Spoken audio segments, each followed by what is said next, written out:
Quiero comenzar el episodio de hoy brindándote una referencia visual, una imagen. Imagínate tú una persona feliz o quizás un poco seria y con su cabeza o en su cabeza una boca como gritando.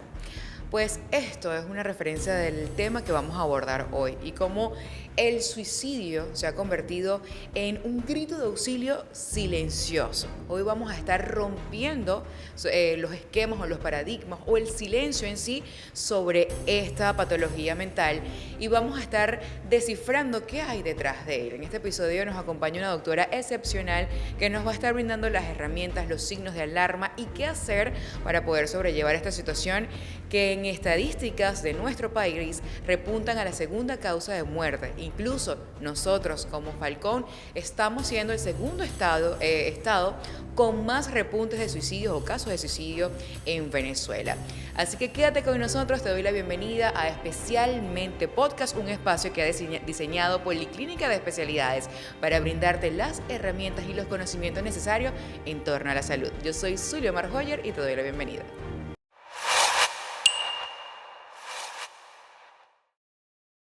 Bienvenidos a este episodio, doctora, bienvenida por primera vez a Especialmente Podcast, complacida de que el tema que vamos a tocar el día de hoy sea con usted. Gracias.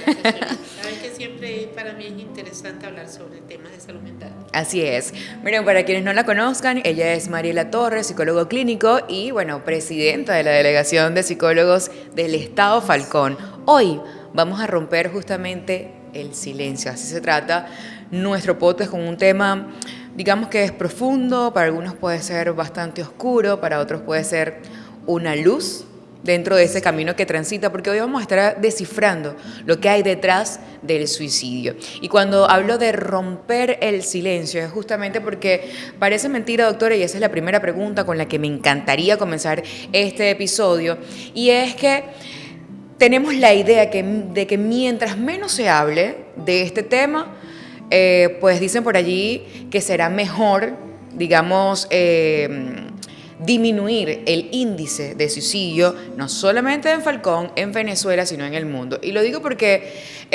yo, que formo parte de la televisión, nos han dicho, mira, no se puede mencionar el suicidio, vamos a maquillarlo de otra forma. Y en las redes sociales, que pareciera que hay mucha más libertad de hablar de ciertos temas, también lo evitan. Entonces yo creo que esto puede ser un episodio para aclarar muchísimas cosas, para que otros se sientan abrazados ante esto que quizás puedan estar viviendo. Así que, esa es la primera pregunta, ¿no? ¿Por qué? ¿Qué hay detrás de este tema que, digamos, dentro de los medios de comunicación han decidido omitir? Sí, fíjate, Suri, como tú misma lo mencionas, se ha pensado que hablar de algo negativo atrae eso negativo. Eso es una creencia popular, eso es un mito porque en verdad no es así. De hecho, ha sido el desconocimiento y la deprivación de hablar de ese tipo de temas lo que muchas veces ha atormentado a tanta gente que llega a cometer el acto suicida. Por el contrario, o sea, hay que hablar, normalizar el tema del suicidio, de desvivirse, o sea, de atentar contra tu vida, que es lo más valioso que un ser humano puede tener, más allá de que muchas personas no lo vean desde ese punto de vista. Pero es que si tú no tienes vida, tú no puedes realizar nada, o sea, todos tus pensamientos, tus deseos, tus anhelos, tus sueños se quebrantan porque sin un cuerpo que lo ejecute no se puede realizar. Entonces Exacto. Yo pienso que todo lo contrario, hay que educar a la población y hay que normalizar el tema, tal como cuando alguien dice, ay, mira, me duele la garganta, ay, amaneció, y, o sea, que con un malestar. Hay gente, mira, tuve unos sueños pero feísimos. Igual, ¿sabes qué? Hoy se me pasó por la mente, ay, ¿y si me muriera? O sea, eso hay que decirlo para que la gente entienda que es un pensamiento que está allí, que te puede atormentar y que si es algo que no se trata a tiempo, la gente se puede desvivir.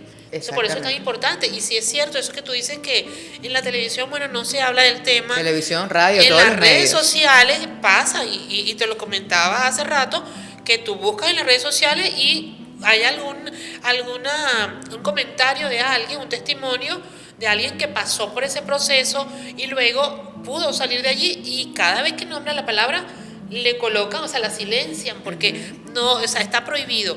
Eso es algo que se tiene que, en algún momento se tiene que cambiar. Hay que hablar del tema y decir la palabra suicidio, que el acto de desvivirse. Si se tiene que cambiar, lo empezamos a cambiar a partir de este podcast, nosotros mencionándolo con todas sus letras. Sí, hay que decirlo y hay que hablarlo desde que el niño está pequeño. Entonces, eso es muy importante que se empiece a hacer y no es un trabajo solo de los psicólogos, ni de los psiquiatras, que somos los especialistas en salud mental. Es un trabajo de todo el colectivo. O sea, mencionar en casa, alguien se suicidó y me pasa en mi entorno familiar. Un día estábamos conversando sobre el tema y un familiar me dijo, no, pero mira que están los niños por allí. Pero es que hay que hablarlo. ¿Qué tiene de malo? O sea, que el niño sepa que hay personas que se quitan la vida. Y parece paradójico, pero o sea, eso de decir, mira, es que está el niño allí.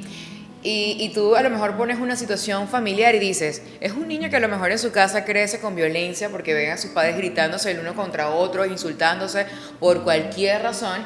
Y entonces en este tipo de temas dicen, no, ya va, es que está el niño, no vamos a hablar de este tema. Entonces, o sea, él también puede estar creciendo con trastornos mentales en torno a la vivencia familiar que están pasando, ¿no? Dentro de su casa. Así que te apoyo en eso que dices, que hay que normalizarlo. Sí, y es que no podemos perder de vista que es que el niño es parte de ese sistema familiar. Entonces, sacarlo como una pieza, no, esta pieza no se va a involucrar ahora en el juego, lo estás excluyendo. Y él tiene que crecer sabiendo que dentro de la dinámica familiar a veces hay conflictos, pero que se pueden resolver, que a veces hay personas que pasan por procesos depresivos, que puede tener un padre impulsivo, una madre también impulsiva, pero que eso es parte de las emociones que se experimentan y que se pueden resolver, pero no es excluyendo al niño que él lo vas a salvar de eso, porque irónicamente tenemos ahora, actualmente vemos que el índice de suicidio en niños y adolescentes está creciendo, está incrementándose. De hecho, Mariela, una de las estadísticas que tuve la oportunidad de leer mientras que investigaba, por supuesto, del tema, dicen que la segunda causa de muerte en el mundo es el suicidio y el rango de edad es entre los 10 a los 34 años de edad. O sea, estamos hablando de una población juvenil. Sí, y de hecho se está acortando la edad. Tenemos casos de niños con 8 años que se han quitado la vida. Bien sea que si por un reto que hubo en las redes, entonces era como que, bueno, ¿quién se atrevía a hacerlo? O que hubo, o sea, el niño en el colegio pasó por una situación de bullying, o sencillamente hay personas, y eso es importante, a mí me interesa aclararlo, que hay personas que vienen con una tendencia, una predisposición al suicidio. O sea, estas personas que vienen con una predisposición a experimentar mayores pensamientos intrusivos, los pensamientos intrusivos que son esos que nos asaltan y que por lo general son negativos y atormentan a la persona. Entonces, estos niños vienen ya con una predisposición a la negatividad. Entonces, y yo he visto pequeños que te dicen, ojalá y me muriera. O sea, niños de 5 años, yo me quiero morir. Claro. Mira, eso, y yo lo digo aquí porque eso es una señal de alerta.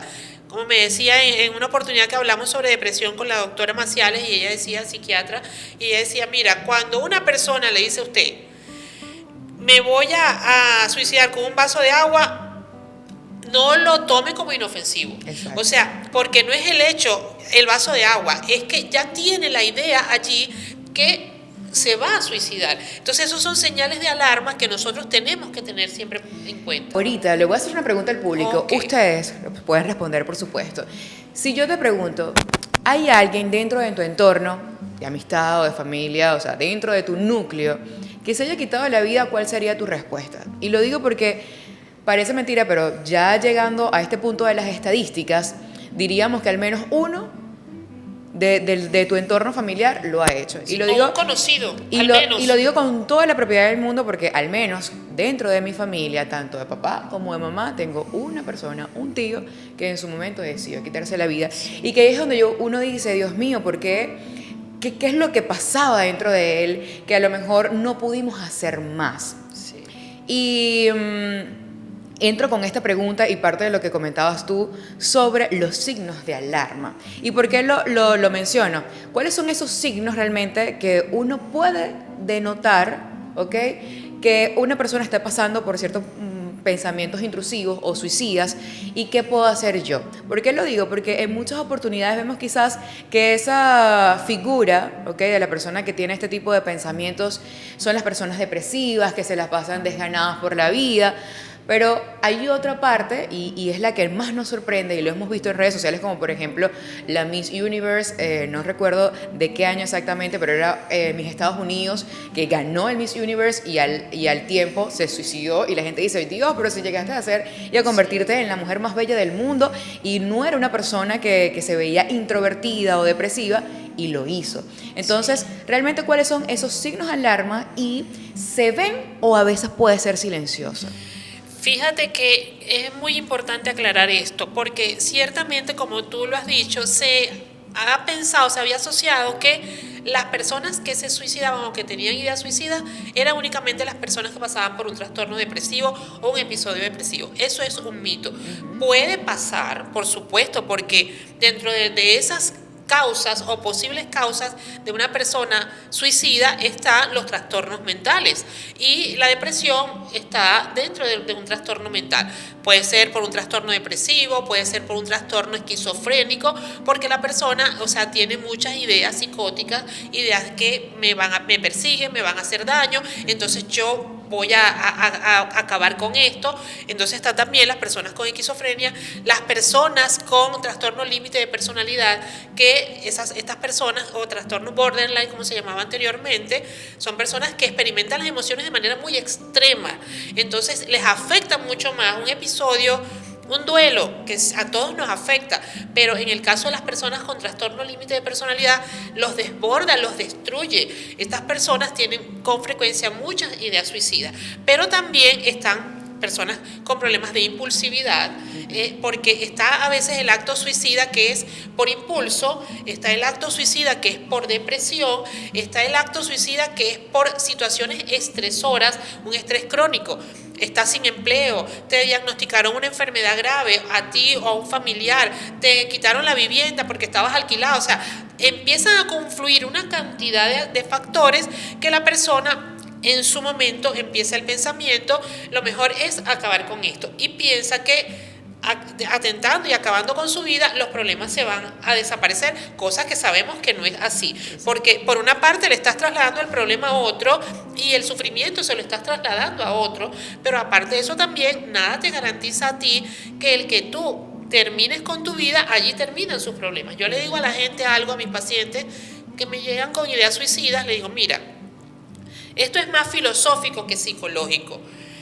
El cuerpo es un receptáculo de la mente. ¿Okay? La mente no está en el cuerpo.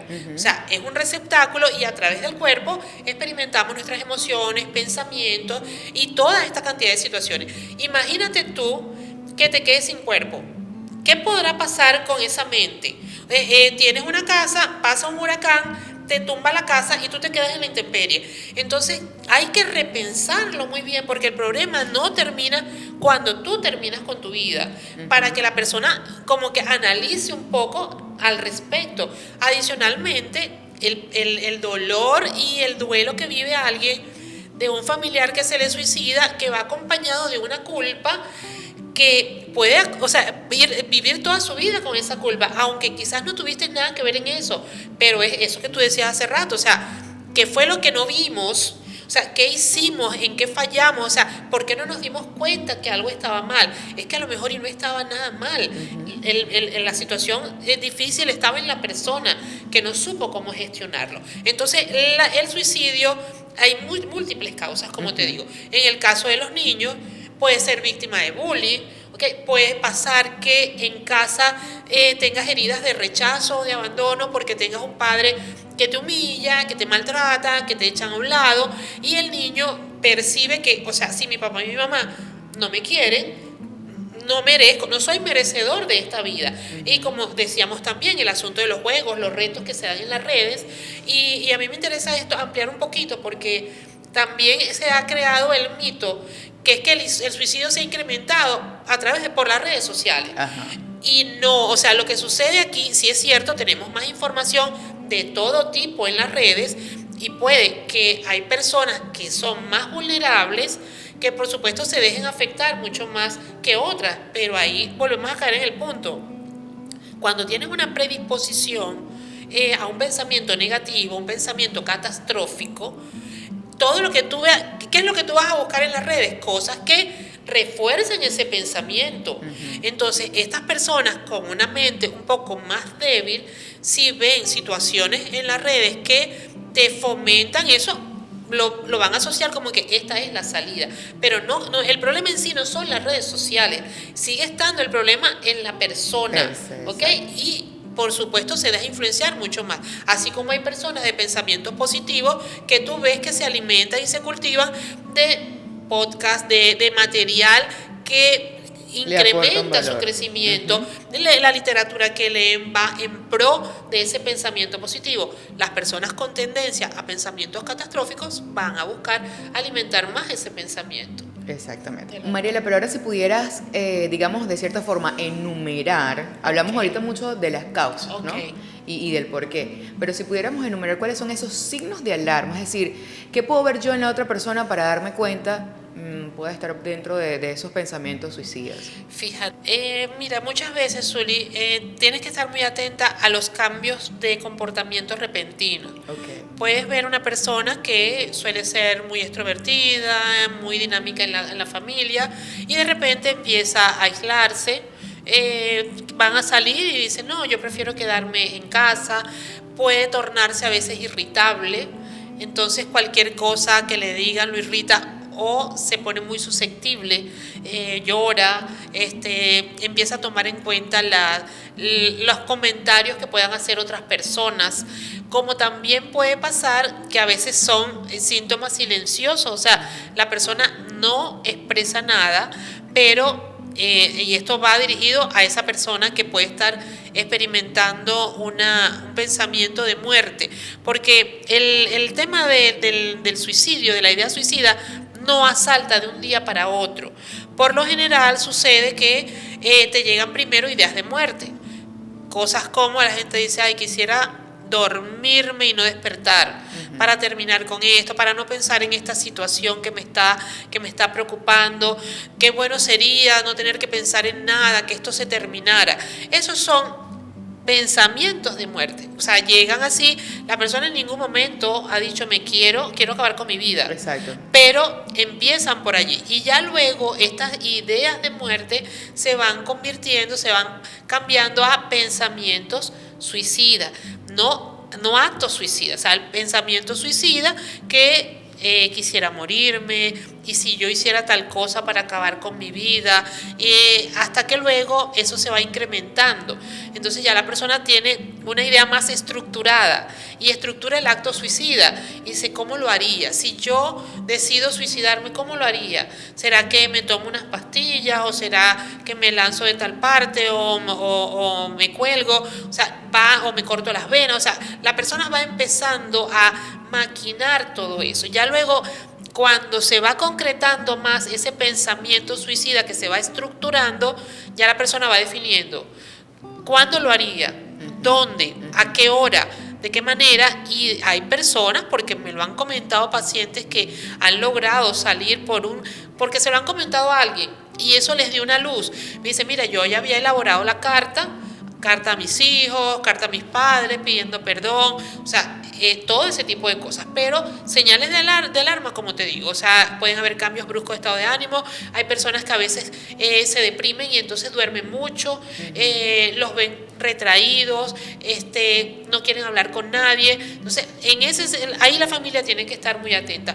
¿Cómo puede pasar que nunca manifestó nada, pero estaba eso allí?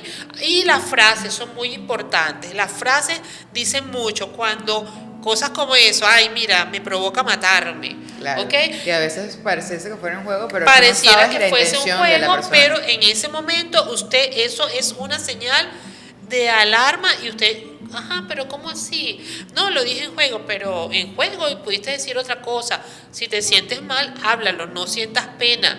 Pero ese tipo de frasecitas, ay, quisiera acabar con todo, o sea, me provoca matarme, ay, que las ganas que me dan es de guindarme, son señales que uno tiene que estar atento. Mariela, sabes que dentro de este tema te quiero hacer una pregunta que me daría pie a otra. Y es sobre, tiene que ver el suicidio, va de la mano con las emociones. ¿Por qué lo digo? Porque vivimos en una sociedad también en donde, y esa es la otra pregunta, no validamos los sentimientos y las emociones de otra persona, que de repente nos llegan con esa frase de, ay Dios mío, cómo me quisiera no dormirme hoy y no despertar de mañana porque tengo esto y lo otro, y la persona te puede decir, ay no chica, ¿cómo vas a estar pensando tú en esa cosa? No, cancelado y transmutado, mejor no lo pienses. Sí. Vamos a tomarnos y la algo otra ya. persona queda así como, ya va, o sea, te estoy de cierta forma gritando cómo me siento yo. Entonces, las emociones están allí presentes dentro de como una de las causas principales del suicidio. Sí, el pensamiento y las emociones. Recuerda que primero el pensamiento está antes que la emoción. Llega el pensamiento, ese pensamiento que te perturba, te cambia tu estado de ánimo, y cuando se cambia el estado de ánimo, es importante entender que es que hay un cambio de la neuroquímica del cerebro, que no es solamente un asunto de, es una emoción que yo la sentí y ya. Si tus emociones cambian de alegría a una tristeza profunda, hay una baja de serotonina, o sea, la persona aumenta el cortisol porque te empiezas a preocupar más. Entonces hay un cambio en la neuroquímica del cerebro que reafirma y refuerza esa emoción desagradable, en este caso una emoción de tristeza, una emoción de ira que te sobrepasa. Entonces tenemos que estar atentos a eso. Las emociones afectan y van de la mano. Emoción y pensamiento va de la mano con el acto suicida. Exacto. Hay un pensamiento que se dispara o hay una situación que se presentó y disparó una emoción.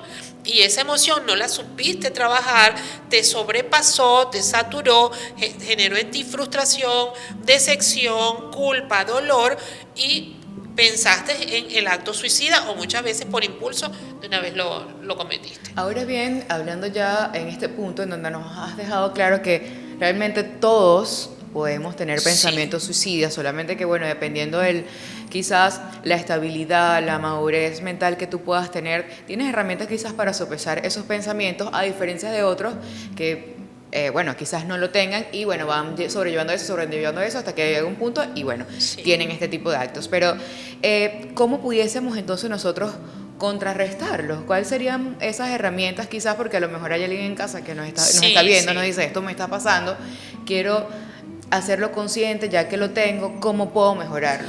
Sí, la persona, es importante esta pregunta porque, como todos en algún momento, tú lo has dicho, se nos puede venir por la mente un pensamiento suicida. La gente tiene que entender que los pensamientos están llegando a nuestra mente todo el tiempo, están fluyendo todo el tiempo, pensamientos de todo tipo, pensamientos, así como hay gente que dice, ay Dios mío, yo quisiera ganarme la lotería, aunque no la juegue, ¿okay? Dios, quisiera acabar con todo, quisiera acabar con mi vida. Si eso sigue siendo un pensamiento, tanto el pensamiento positivo como negativo es solo un pensamiento. ¿Qué quiero decir con esto? Que los pensamientos no son realidad y no tienen por qué cumplirse, no tienen por qué ejecutarse. ¿Cuántas veces ha pasado que tú, o sea, agarras una rabia con alguien y la gente dice, mira, pero lo que me provocó es agarrarlos por acá? Pero eso es solo un pensamiento, no lo vas a ejecutar. Entonces el primer punto es que la gente entienda que por nuestra mente todo el tiempo están pasando pensamientos que se alimentan de nuestras creencias, de nuestras vivencias, las experiencias que nos han podido suceder desde la infancia e incluso hasta desde la gestación, y que esos pensamientos están allí. Cuando nosotros logramos separar el pensamiento de la acción, ese pensamiento suicida se rompe. O sea, ese bucle de ese pensamiento suicida se rompe. ¿Qué quiere decir esto? Poner distancia. Ejemplo, me llega el pensamiento, quisiera acabar con mi vida, quisiera, Dios mío, es que nada tiene sentido, como me lo dicen a veces tantos pacientes jóvenes, que es tan preocupante, quisiera acabar con mi vida, nada tiene sentido. Entonces, cuando tú te das cuenta, empiezas a sentirse ya el malestar. Las emociones se experimentan en el cuerpo y ya te empiezas a sentir mal, que sea ansioso o decaído. En ese instante pon distancia. ¿Cómo? esto es un pensamiento, no tiene por qué realizarse. Yo tengo los recursos y las herramientas como resolver este problema. Si yo no puedo solo, busco ayuda. Ya allí, cuando tú te das cuenta de eso, eso es poner distancia. Cuando pones distancia de tu yo, de tu identidad con ese pensamiento, la sensación empieza a bajar y te baja. Entonces allí luego dices, bueno, yo voy a buscar ayuda, voy a hablarlo con un amigo, con el familiar más cercano. Si veo que no me puede ayudar, si me invalida lo que tú decías, si esta persona que no lo hace por mal, ojo, Exacto. lo hace porque uno no sabe lidiar con las emociones del otro, no sabe qué decirle y no le va a decir, bueno, si eso es lo que tú quieres, hazlo. Entonces le dice, no, mira, no vale, pero la vida es bonita, vamos y salimos, haz esto, diviértete, porque es lo que tiene para darle. Pero, o sea, apartando eso, o sea, si tú ves que eso no te convence, no, porque no te sientes comprendido, entonces busca una ayuda profesional. Pero debes buscar ayuda. Hoy en día en Venezuela ya hay varias instituciones. Mira, por ejemplo, la UCAP, la Universidad Católica Andrés Bello, tiene un programa bien interesante de prevención al suicidio. La Federación de Psicólogos de Venezuela tiene una línea de ayuda para situaciones en crisis. Está también el grupo de Psicólogos Sin Fronteras, que en cualquier parte del mundo, o sea, ellos prestan esa ayuda. El SEPNA también en los diferentes estados están elaborando planes preventivos y líneas de ayuda de emergencia. Entonces hay que documentarse, hay que buscar esa información. Mira, yo me siento así, he tenido estos pensamientos recurrentes, no tengo dinero para pagar un terapeuta, porque entendemos también esa parte. Mira, pero yo voy a buscar donde, o sea, una línea de ayuda que a mí me puedan orientar qué es lo que debo hacer. Hoy actualmente en Falcón, en Punto Fijo, ya por ejemplo tenemos psicólogos en el hospital Cardón, tenemos psicólogos en el centro de salud, en el hospital de niños, en el Calle Sierra ya hay psicólogos, en el IPASME. O sea, gracias a Dios, o sea, se está ampliando el servicio de psicología y también hay psiquiatras ya en algunos de estos centros, porque es necesario que brindemos esa ayuda a la población. Mariela, sabes que escuchándote hablar, a veces yo digo, bueno, ok, quizás yo tengo la fortaleza para, bueno, yo misma tomar las riendas de lo que me está sucediendo, pero las personas que no saben cómo manejarlo y mentalmente, digamos que sufren un bloqueo y piensan que eso es normal, o sea, sino, ¿cómo harías, cómo harían ellos para realmente decir, ya va, necesito ir a un psicólogo? Mira, si no tengo las bases mentales para aceptarlo. Sí, lo primero que tiene que entender es que el pensamiento suicida no es normal. O sea, no es normal en el sentido que no es algo positivo. Puede que lo hayamos normalizado, ¿ok? Porque depende también de la cultura. Lo que hemos hablado, que por ejemplo, vemos que en Punto Fijo, o sea, el índice de suicidio es muy alto en todo el estado Falcón. Vemos que en estados como Mérida también hay mucho de cultura. Bueno, en mi familia había un problema y bueno, y fulanito lo hizo, o sea, lo vemos como una salida, pero también, o sea, la gente que no tiene mayor recurso, como tú dices, que, oye, o sea, no me doy cuenta, es importante entender que el suicidio no es la salida a tus problemas. El que entienda eso, si tu idea está allí, usted, mire, aunque no tenga mucho conocimiento, tiene que saber que debe buscar una ayuda. Okay. O sea, como te decía, o sea, comentárselo a alguien, pero la idea de frases como quiero acabar con mi vida, quiero que todo se termine, ya quisiera cerrar los ojos y no saber más de esto, esta vida no tiene sentido, no sirve para nada, o sea, no confío en la gente, hay veces empieza por ahí ese pensamiento, yo no confío en nadie porque han pasado por una traición, por situaciones muy difíciles.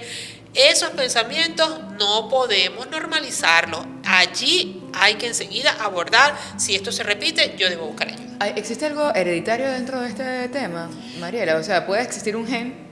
Mira, se está hablando de eso. La neurociencia ya no lo sabe, todavía no ha logrado determinar, pero lo que sí es cierto es que ya en estudios post-mortem, cuando analizan el cerebro de las personas que se han suicidado, se ha encontrado que su corteza prefrontal es mucho más fina. La corteza prefrontal, que sabes que regula nuestra toma de decisiones, todas las funciones operativas, y que la amígdala cerebral está un poco más agrandada que la de una persona que muere por otra causa. Pero hasta ahora esos son solo especulaciones científicas, que ya pasará su tiempo como para saber si eso coincide. Entonces no podemos determinar que haya un factor genético, pero sí está comprobado que puede haber un factor familiar, incluso sin que el suicida lo sepa. Okay. Un abuelo se suicidó, un tío, alguien muy lejano, y puede pasar que hay familias que se ha repetido. Mira, sí, luego el papá se suicidó, el primo, entonces eso hay que tomarlo muy en cuenta. Yo te comentaba en el Love precisamente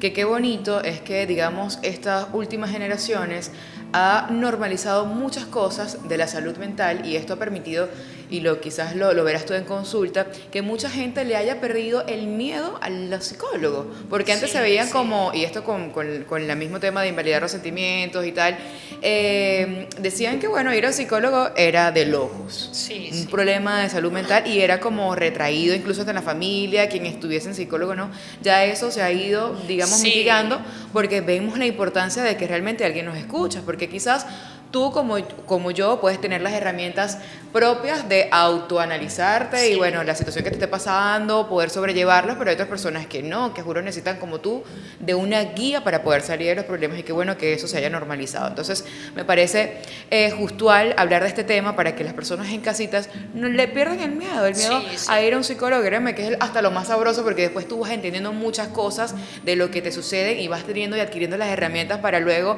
en un futuro tú mismo llevar una situación. Pero me encantaría, más allá de que ese sea el mensaje, acudir a un psicólogo si algo te está pasando, es que nos dejaras, ya a punto de finalizar este podcast, Mariela, herramientas, ¿ok?, que pudiésemos hacer, a ver, el sistema de apoyo, no la persona que tenga los pensamientos, para poder tener ese momento y decir, ¿te pasa algo? O sea, ¿qué serían esas herramientas que nos pudiese dejar hoy en este capítulo para nosotros, si tenemos a alguien en nuestro entorno que a lo mejor esté pasando por estos pensamientos?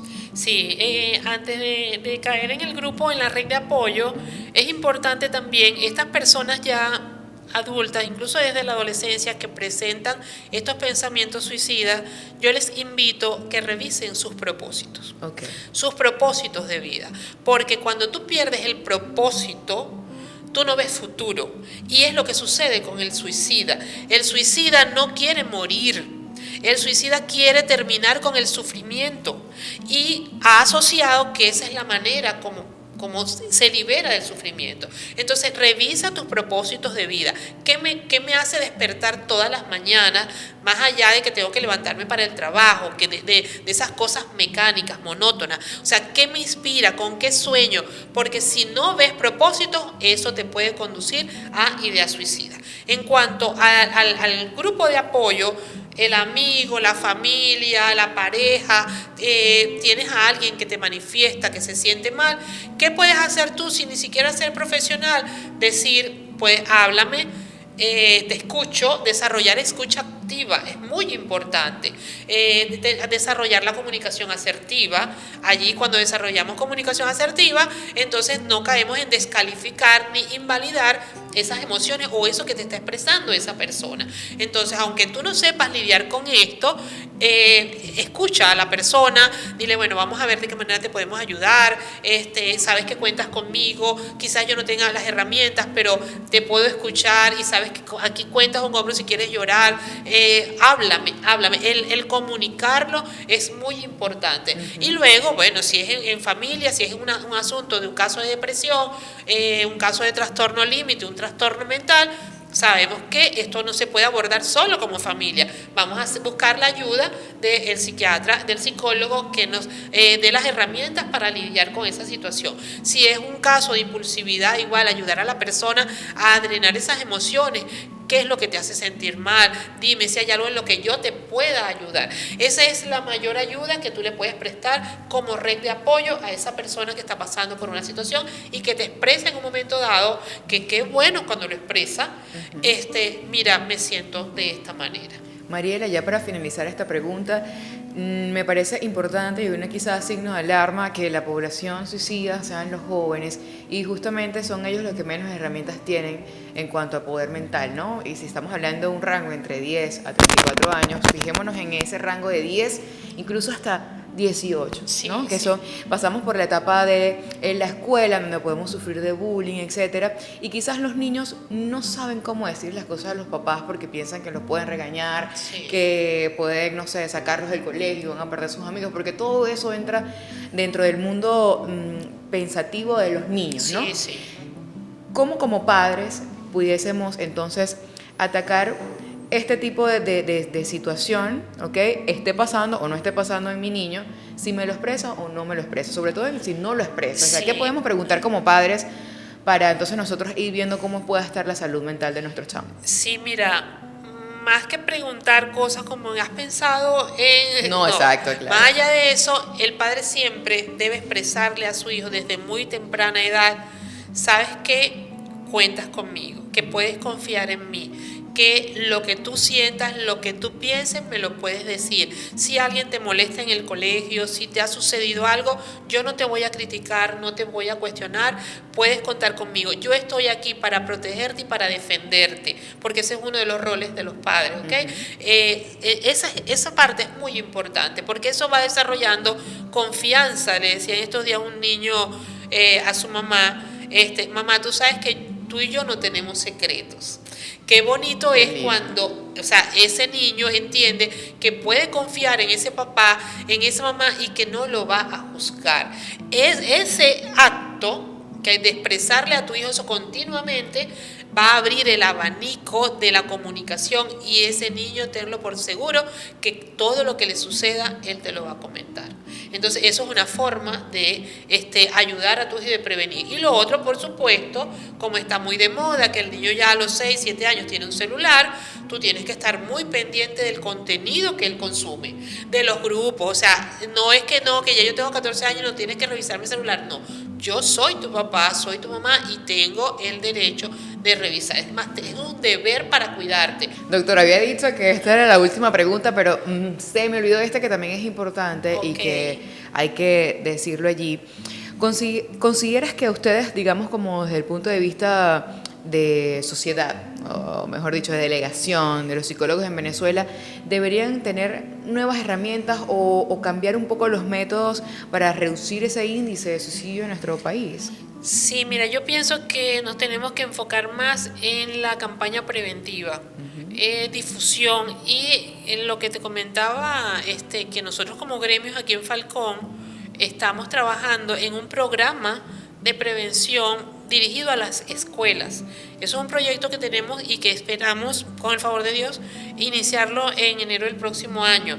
Tenemos que trabajar de unión con las escuelas, porque ahí es donde se maneja la mayor masa de niños y adolescentes para ir, o sea, a los colegios, hablar, o sea, a través de charlas, a los docentes también orientarlos y por supuesto hacer campañas todo el tiempo, o sea, preventiva a través de las redes sociales, utilizar todos los recursos que tenemos actualmente para llegar hasta esa población que muchas veces no tiene cómo, o sea, acceder a un tratamiento terapéutico y nosotros entonces con campañas de difusión, signos de alarma, como te decía, o sea, las posibles causas, qué herramientas de emergencia, o sea, crear más líneas de emergencia, porque en verdad las que hay hasta ahora en todo el país son pocas, están saturadas, entonces crear esas más líneas de ayuda que nos permitan a nosotros de verdad atacar este problema que cada vez se está propagando más y más. Qué bueno, doctora, agradecida, muchísimas siempre a la gracias. orden. Y yo estoy segura que, bueno, quedarán muchas dudas al respecto, pero ustedes, como se los comentó en el inicio de los podcasts, tienen la batuta, pueden dejar sus dudas, sus comentarios, sus inquietudes a través de los comentarios de cada uno de los episodios y, por supuesto, nuestros especialistas estarán allí pendientes para tenerlos en cuenta y nosotros también. Gracias, doctora. Muchísimas gracias a ustedes.